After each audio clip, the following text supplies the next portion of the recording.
Howdy, folks. Welcome back to another episode of Tactically Inappropriate. I'm with my co hosts Taylor Spears and Chris Smith, and today we're going to be interviewing Dinesh D'Souza. You can find Dinesh's podcast on Rumble and Spotify. Dinesh, thank you for joining us. What's the name of your podcast, and where else can people go to find you? It's just called the Dinesh D'Souza podcast. It's on video, both on YouTube and Rumble. Well, I also post it on the X platform, and then it's an audio on Apple and Google and Spotify. So, in all the normal places that you find a podcast, I do it 5 days a week, and it's a lot of fun. Very cool. Awesome. Well, thank you for joining us. Um, Dinesh, I want to ask you were involved in the 2020 election and exposing the fraud. How did you go about on finding all of the fraud and being able to put that in a documentary, your documentary 2000 Mules? Well, right after the 2020 election, there was a widespread concern that the election had been stolen, but nobody knew exactly how. There were a lot of sort of anomalies, which is, unusual or strange things, people boarding up windows and things like that. But that was an anomaly is not the same as a proof. An anomaly is just something that needs to be further investigated or further explained. And so I actually stayed out of the election fraud debate for about a year.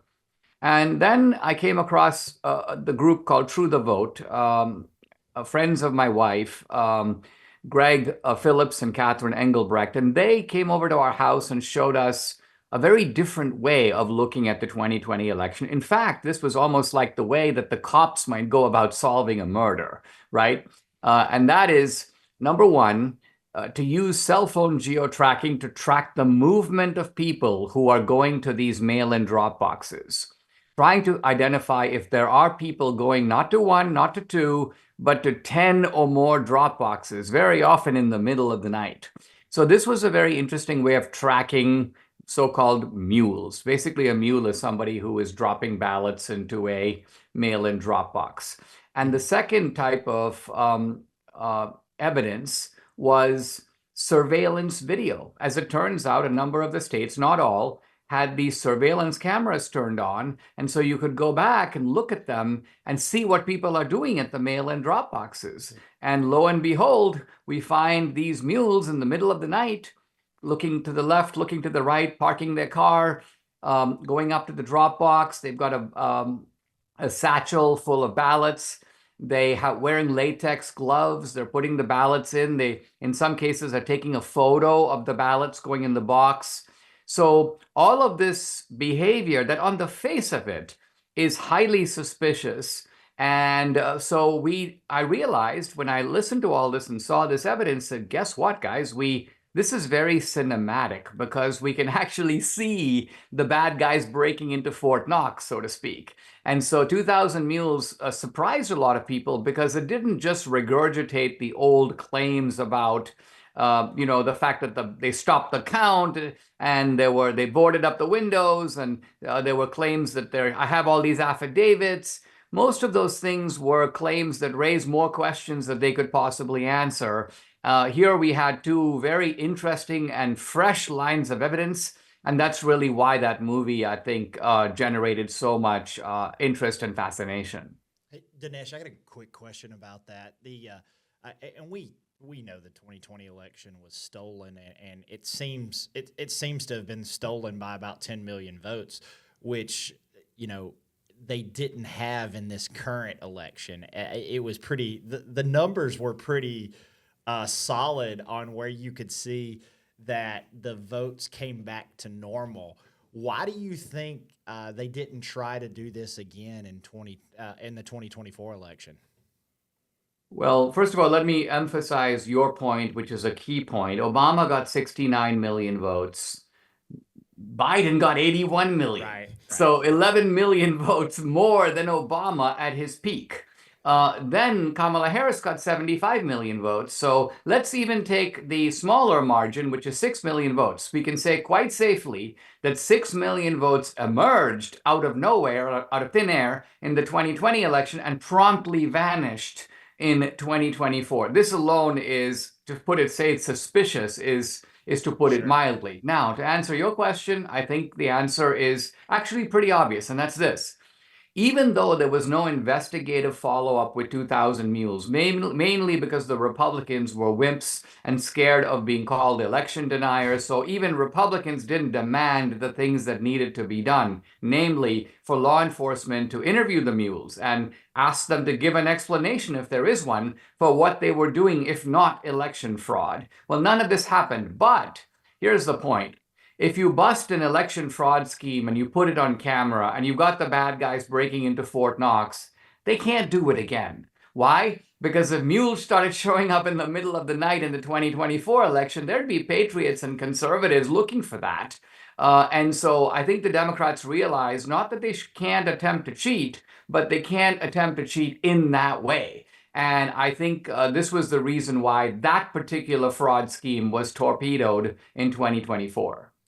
COVID gave them a big window to use these drop boxes and get these ballots that they had, no claim to, because I think what was happening, and you can correct me if I'm wrong, they were sending these ballots out to anyone and everyone. Some people in cases were getting 7 or 8 ballots. They were getting ballots of dead people. They've been doing that for years. And that's where they were getting these ballots to fill out and use for these drop boxes. But they were doing it in such masses and such quantity. How do you pull something like that off? Is COVID the only way that you can pull something like that off? Well, you realize that the election is going to be decided in a handful of states, maybe at the most 10 states, but more realistically, 5 states. Sure. And so we covered 5 states in 2,000 Mules, which is not to say that they didn't do these ballot schemes elsewhere, but they certainly did it in these 5 states. Now, you don't have to actually flood the ballots in the whole state. You want to control the urban areas, which are heavy population centers, and you want to, and also remember that these are Democrat-dominated areas, so there are not a lot of Republicans out there checking on what's going on. If you're rounding up ballots at a campus or at a nursing home, or if you've got like 800 homeless guys and you're collecting all their ballots and voting all their votes, nobody's going to be the wiser. So the Democrats realized that they could do all kinds of hanky-panky, like not all over Georgia, but they do it right in Atlanta. And similarly, they don't do it all over Pennsylvania. They do it in Philadelphia and in Phoenix and in Detroit. So these are places of Democratic dominance.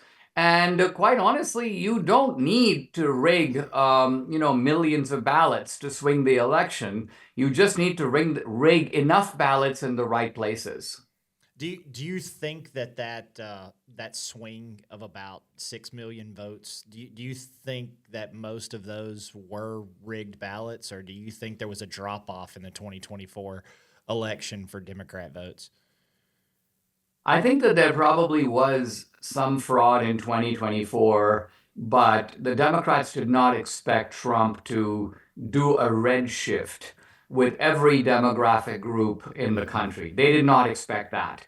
And so the fraud didn't make a whole lot of difference. In 2020, they had done so much to demonize Trump, and they did enough to prop up Biden. Let's remember, this is the time when they censored the Hunter Biden story. They were implementing social media regimes of restriction, deplatforming, censorship. So I think they knew that they had done enough even before the election to make it close. And so you wouldn't need massive voter fraud, and yet they did quite enough.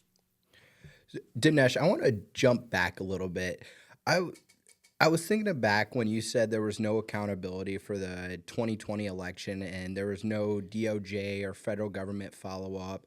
Do you think we'll see that with Pete Hegseth running, not Pete Hegseth, Kash Patel running the FBI and Deputy Director Steve Bannon? Do you think we'll see accountability for the Democrats trying to for stealing that election? Bongino's the deputy director, right? Yes. Yeah. Okay. You said Steve Bannon. But Bongino's the deputy to Kash. Dan Bongino, sorry. Yeah, here's the deal. The two topics that the mainstream of the Republican Party has been the most scared of, at least in the last 4 years, January 6th and election denialism, so-called.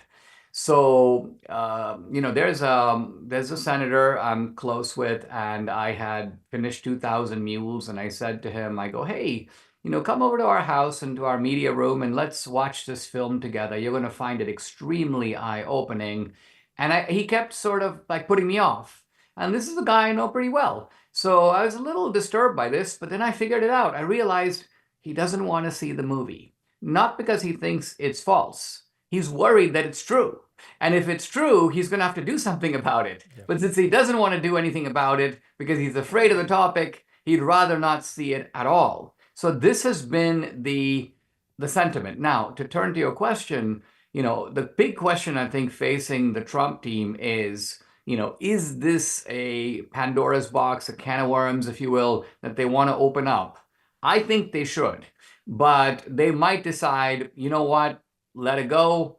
I can say even for myself that in retrospect, I'm actually glad that we have Trump now. I'm actually glad now that Trump didn't win in 2020 because I don't think that he would have been the Trump that he is today. I absolutely agree with that. But that all being said, election fraud will not go away unless enough people are put in to handcuffs over it. And we just haven't done that in a serious way in this country, at least not in my adult lifetime. A serious look at election fraud and catching the bad guys and making them pay for it. So it'd be really good for that to happen for a change. Dinesh, I have a question for you. Is there anything actionable based on what you've learned and what you've researched that you think would make an improved change in the right direction for the electoral system that we have right now? You're talking about what can be done to fix the system? Yes, essentially. Yeah. So for starters, 24-hour surveillance, 24/7 surveillance on all the drop boxes is like a no-brainer, right? I mean, we have surveillance in every mall, every post office. It makes no sense to have these mail-in drop boxes. It's very important to realize that the level of security when you vote in person is very different from when you vote in a mail-in drop box, right? I can illustrate the point kind of this way. If I was to go into a booth to make my vote, I get in behind the curtain, I get the ballot, and then I say, pause. I say, hey guys, listen, I have an urgent appointment. I want to take this ballot with me home.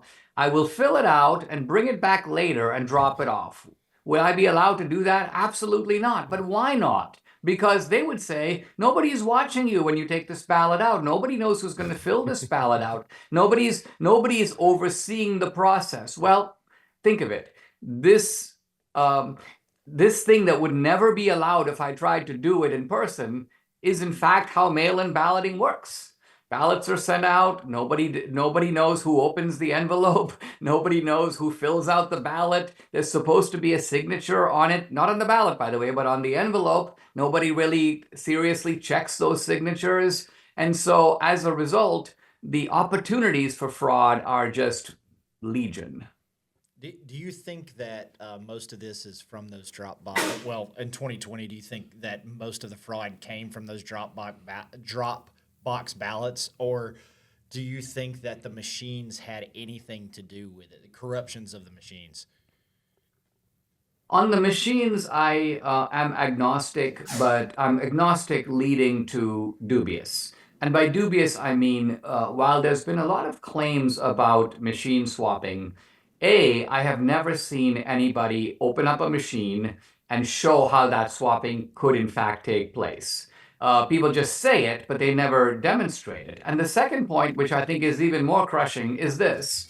And that is that the machine doesn't destroy the paper ballot. It merely counts it. And so the problem with machine switching of votes is that you can always recount the paper ballots and expose the fraud of the machine. So that's a very stupid way to cheat, because if it's adding like 2 votes to Biden for 1 vote for Trump, okay, just go back and count the physical ballots and see if that's what they show. And if not, busted. So for this reason, I don't think that it was done through the machines. They could, but would they actually do that? I've never seen them. I've never seen them take those physical ballots and actually count it or even attempt to do that. I just don't know from what we've seen on how they didn't want to pursue that. And everybody claiming, they call most of us conspiracy. When you get on Google, they call you a conspiracy theorist every 3 lines. But they're calling us conspiracy theorists, and there were so many conspiracies out there about the machines. Why didn't they take the ballots out and count them physically and make sure that the machines weren't doing anything corrupt? 3. Dang, Chris, what you packing there? Oh, I'm glad you asked, JC. I got my new tactical vase I just bought off of tacticalvases.com. That is a nice tactical vase. Very nice vase. I want to get my wife one of those. Yeah, not only did I get this awesome tactical vase on tacticalvases.com, but I also pay dealer cost. I pay dealer cost for all my tactical vases. Holy cow. What That's if I really wanted cheap. a tactical vase accessory? You can buy tactical vase accessories, handheld vases, anything that goes with vases at tacticalvases.com. That's cool. And if you use promo code DEALERCOST, then you get $3 off a monthly subscription to tacticalvases.com. So I could buy a tactical vase a month if I wanted to. You can buy as many tactical vases as you want, all at dealer cost. And remember, guys, use promo code DEALERCOST so you can get all your tactical vases direct from wholesale distribution at dealer cost. Tacticalvases.com. Well, I think that this was the great failure of 2020 is that they did nothing to try to satisfy the legitimate concerns of people who are raising questions. If everything was on the up and up, they should have done exactly that. They should have said, okay, you want a recount? We'll give you a recount. Now, in fairness, it is the law in a number of places that when an election is really close, there must be a recount. Sure. And so it's not true that there haven't been recounts. There have been multiple recounts, not of the presidential race, but of other races. And again, if the machines are swapping, unless the machines only swapped votes on the Biden-Trump race and didn't do it on any down ballot race. Some people said that's actually what was happening. But the truth of it is, I think that's too risky a way to cheat because the documentary evidence of what you've done is just right there and right there before you. It's very easy to catch. It's too easy to refute it. It is, but I will say this, just of our local elections here in Northwest Florida, and which is a very conservative area and has been for a long, long time. But we saw, and there's a lot of people that want to get rid of the machines here in Northwest Florida and want paper ballots, but we saw differences in the Trump vote versus the Republican vote for other offices like, Matt Gaetz was our congressman at the time. Matt's a good friend of all of ours. And, there was a discrepancy on how many people voted for Trump versus how many people voted for Matt. And conservative county commissioners, conservative state representatives, they got more votes than Trump. Now, it was smaller discrepancies. It wasn't huge discrepancies, but 1,000 votes, which doesn't flow the way that this area flows. So, that's picking a few here and picking a few there. And there's a lot of people around here that want to get rid of the machines and just do paper ballots for reasons like that. They really think there's a lot of voter fraud going on. Yeah, I mean, they could be right, but see, what I would say is that falls into the category of an anomaly. An anomaly is an oddity, right? It's not inconceivable, for example, just going back in history, that because Reagan was so popular, Reagan got more votes than Republicans did down ballot. The Democrats would say, I don't really believe them, but they would say Trump is such a radioactive, controversial character that many mainstream Republicans might have not voted for Trump, but nevertheless voted for the senator and the congressman and the county commissioner. So traditional Republicans who decided for whatever reason that they didn't like Trump. So in other words, you could give a plausible or half plausible reason for how there could have been this kind of discrepancy. So it doesn't amount by itself to a proof. Sure. So we can kind of move on from the machines. Do you guys have any more questions about the 2020 election or the 2024 election? I just had one more question. I saw on Twitter that during the election, the 2024 election, that people weren't able to, on the machines, select President Trump as the president to vote for him. Did you hear anything about people not being able to vote for Trump in the 2024 election because the machines were not allowing them to? And could you dive into that a little bit, and if it is true? Well, let me say, we heard kind of like everything, right, in 2020. Lots of claims of many different things, some of which were followed up on, and some of which, alas, were never followed up on. So you hear something one time, like you hear something about, hey, a post office van pulled up over here. They were unloading all these ballots, which were fraudulent ballots, and then you never hear another thing about it. So you don't know. Did anyone check out that van? Does anyone have So a lot of the claims around 2020 were very frustrating to me for this reason, because I felt like I don't have a way of knowing whatever happened to that one thing that I saw. And so I was kind of letting the topic go until I came across the evidence that we ultimately, showed in 2000 Mules. Now, I will say that what you're describing, which is a problem with machines counting votes, was most certainly present in 2022 in Maricopa County in Arizona, when the actual ballots would not fit in the tabulators. Now, supposedly they checked the tabulators just the day before, and then magically on election day, the tabulators aren't working. And as it turns out, Republicans are disproportionately voting on election day. A lot of Democrats had already voted early, Right. and so this suppressed the Republican vote, probably cost Carrie Lake the governorship. And so I don't put it past the Democrats, and in fact, never Trump Republicans, to pull off these kinds of shenanigans. Absolutely. I want to jump ahead a little bit and talk about some recent news. We have the Epstein files that are semi being released. I haven't looked at them yet, but I wanted to ask, have you seen those yet?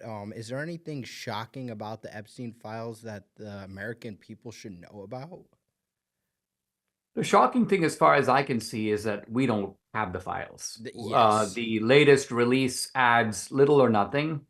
I think that Pam Bondi was sort of sideswiped here a little bit, and there's no question that this has been a botched process.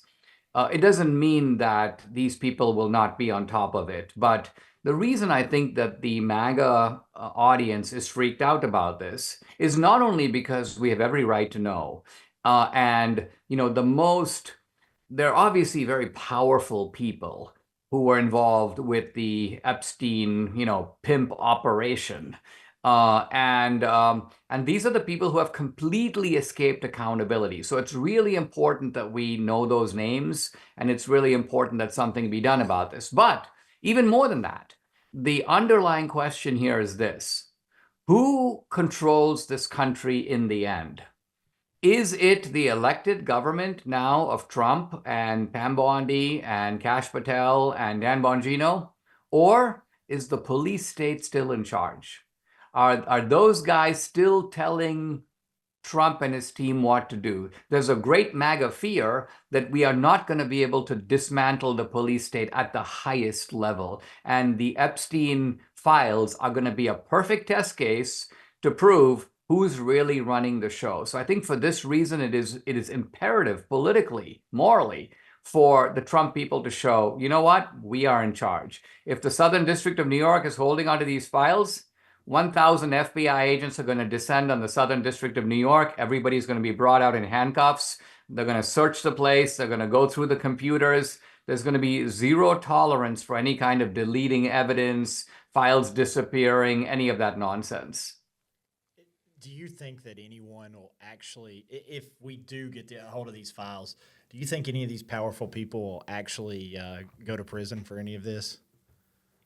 Well, let's start by saying that if their names are made public, I think their political careers are over. They will never win another election. They will be exposed and humiliated. They'll basically become like OJ. I mean, OJ Simpson got away with it in his trial, Sure. but this guy couldn't show up on a golf course, or in a restaurant without people getting up and leaving. And, Right. he became a pariah. So I think that alone is going to be an important punishment. I certainly hope that there would be prosecutions and so on to follow, but I'm not as confident that that would in fact occur. Let's just say, let's start with getting the list and putting it out there, and Doesn't that seem to be letting the the real chips fall where they may. Doesn't that seem to be the real problem in this country, though? That, they may get politically embarrassed and they may lose their seat or resign, but they never get held legally accountable like the rest of us do. The rest of us will get put in prison, or we get attacked by the federal government all the time, and we have to defend ourselves with our resources, fighting against our own tax dollars all the time. And you know this just as well as anyone, the things that you've been through. So, but these guys that are in political power, at worst, they get embarrassed. That's sad that this country isn't holding them legally accountable. They're not going to prison, especially for something as bad as what was going on with Jeffrey Epstein. True. I also think that the Republicans have traditionally been the party of the nice guys. Trump himself said to me in an interview I did with him for my film Vindicating Trump, he goes, well, we had Hillary dead to rights. He goes, we absolutely had the goods on her. But he goes, I thought it would be a terrible thing to, bring any charges against her. I decided not to do that. But he goes, but now that they're bringing the criminal charges against me, I may have to think about this kind of thing differently. So put it this way, the Republicans have been very slow to wake up to the problem that the Democrats have gangsterized the political process. They don't hesitate to use the weaponry of the government against Trump and against Trumpsters. And so one of the ways to make them stop, I would suggest the only way, is to give them a dose of their own treatment. And so I'll be really happy when some leading Democrats are indicted. And I'm talking about people of the caliber of Mayorkas or Merrick Garland or Obama. I'm not talking about some, ragtag, deputy director of the DNC in New Jersey. I'm talking about prominent Democrats. And I'm not saying indict them for nothing. I'm saying people who have been breaking the law, who deserve to be held accountable. Let's do it, guys. Do you think that Fauci's pardon will hold up?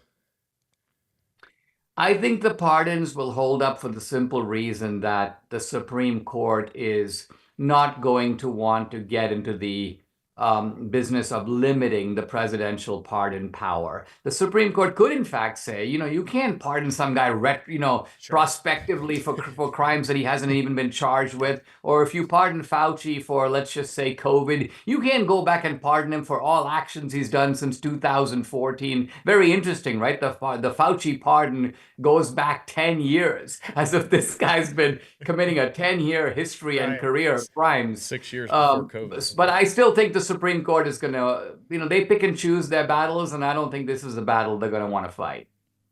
Dinesh, what do you think the biggest hurdle that Trump's administration has right now? Obviously, we've got a good bit of steam and inertia behind the first month, but just curious what your take is on the next 47 months or so that he's got in office right now.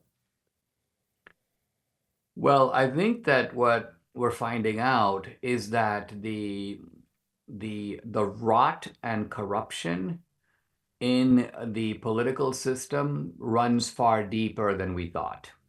Elon Musk just said today, he just shared a post of mine, but the post was saying this, that the part of the operation that Soros has been running is not simply that Soros has $30 billion and he's willing to put a lot of his money to back his causes. He doesn't put in that much money. He puts in seed money into organizations that then figure out how to bilk the government and the taxpayer. And make So us pay for Soros gets like $100 for every dollar he puts in, which is another way of saying that Soros has figured out how to get his hands on our money and then use it to fund our own destruction. I mean, this is like evil genius out of a James Bond movie, you know? And I think the Trump people, as they dig deeper, they're like, okay, we're at the ground floor of the corruption. And then they realize, oh no, there's like a basement and a basement underneath the basement. And so I think that this is going to be a nonstop task of like cleanup and fumigation and expose. And they've got to be very clever about it because the Democrats are going to try to make the whole thing backfire on them. So what's the greatest risk? The greatest risk is that the Democrats, using the media, will keep trotting out this. Look at this guy. He's a firefighter and he saved lives on 9/11. He lost his job. Look at this guy. He's a medical researcher. He lost it. So they're going to produce case after case, sort of hard cases. And what we have to do is keep producing cases of fraud and abuse like on a daily basis so that we wear them down. And it may ultimately, there's no way to defend what they're doing because it's one thing on top of another. So it's almost like we need to have our own strategy of you find 500 cases of fraud, don't just put them in a document and release them. Release one a day. And have a press conference about it, and then make MSNBC and CNN defend that particular case that you just revealed. You know, the fresh hard, and relevant. Yeah. Right. The hardest part, though, is it's not just the Democrats. There's an establishment of Republicans that have been doing this for years, and they've just kept quiet. And I feel like that's the reason why they don't fight hard for anything, is because they sit there and they shut up and they keep benefiting off of all this corruption too. And don't get me wrong, the Democrats are doing it at extreme levels, but they have a lot of bought off rhino establishment Republicans that are doing the same thing. And I feel like we need to make sure that we're going after those guys just as much as we're going after the Democrats. So my view of this is that the Republicans, the reason that they do it is because, well, first of all, they have the most inferior spots at the watering hole. The Democrats have all the best spots, which means the Democrats are looting the taxpayer at like 10 times the rate of the Republicans.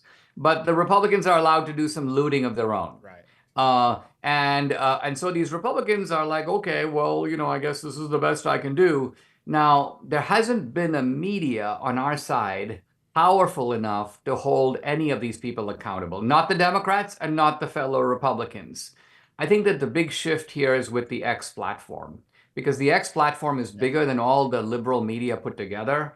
And so if you start exposing these Republicans on X by name and showing their actual benefits, like here's how this money went to this NGO, and then it went to this LLC, and then it ended up in this guy's campaign coffers, then the power of fear will overcome the power of greed. And these Republicans who have been benefiting and feeding at the trough will all run for cover. They will all publicly become strong defenders of fiscal integrity. They will change their stripes. And it's because the balance of power has shifted where now it's not in their interest to do this.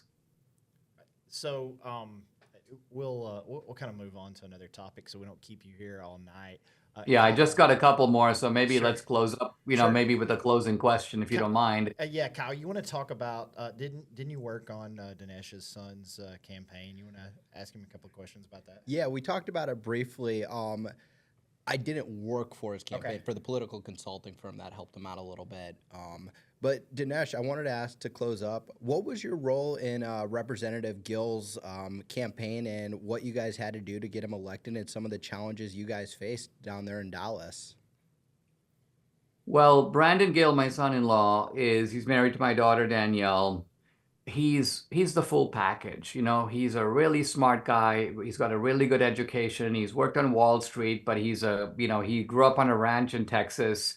He's extremely straight-laced, like no skeletons in the closet. He's basically the perfect candidate. But he's only 30 years old. And when he got into this crowded race, 11 people in the race, he was doing just fine. But then a Never Trump PAC put a giant amount of money against him. Wild and ridiculous charges, acting like he was some sort of a New York tycoon and not really from Texas. Even though he grew up in a ranch in Abilene, they made it sound like because he worked for a bank called Nomura, which is a Japanese bank, that he was a Chinese spy. All this madness is going on. So, as a family, we had to basically decide, listen, we have to take this seriously. And so I was quite involved in, in steering some resources from our side to counter the effect of this Never Trump PAC. And Brandon came out great. I mean, in an 11-man race, he got 58% of the vote. And so all the other 10 guys shared 42%. And then in the general election, he got 65% and his opponent got 30. So he won 2-1. And now he's the president of the freshman class. He's on a lot of great committees, including the oversight committee. One reason you see him on the media a lot is because he's been the one putting these Democrats into the hot seat in these hearings. So he's got a really bright future. I'm really proud of him. And this is a guy who's hit the ground running. That's awesome. That's awesome. I got one quick question before we go. I gotta ask you. It's a short one. Did Epstein kill himself? Obviously not. Look, this is not again something to which I'm not prone to just saying he didn't, but Sure. When you look and see that the cameras were turned off, major red flag. The guards weren't on the scene, double red flag. And that the only person who says that things were on the up and up was, the rotund Bill Barr. I don't think that that's enough for us to go, oh, okay, Bill Barr says so. So we're now convinced that everything's on the up and up. No way. So all of this is a way of saying that there's a big scandal here. I don't think we know the end of it or even close. Absolutely. Dinesh, thank you so much for joining us on this week's episode. Where can people go and find your show again? And where can people find you on social media? We're going to link it in the description below, but where can people I'm find on you? X. Follow me on X at Dinesh D'Souza, and my podcast, which is just called the Dinesh D'Souza Podcast, so you can search it that way. But it's on. I post it every day on video, on Rumble, on X, and on YouTube. And then on audio, it's on Apple and Google and Spotify. So I got about half my audience watches it on video, and the other half listens in audio. Very cool. Awesome. Dinesh, that's awesome. Your podcast and you are one of the most informative people I've ever listened to. So we appreciate it and keep doing what you're doing. That's awesome. Thanks very much, guys. This was a pleasure. Thank you for your time, Dinesh. Thank you guys for watching. Please leave a comment, like, and subscribe, and we'll see you guys next week on our next episode.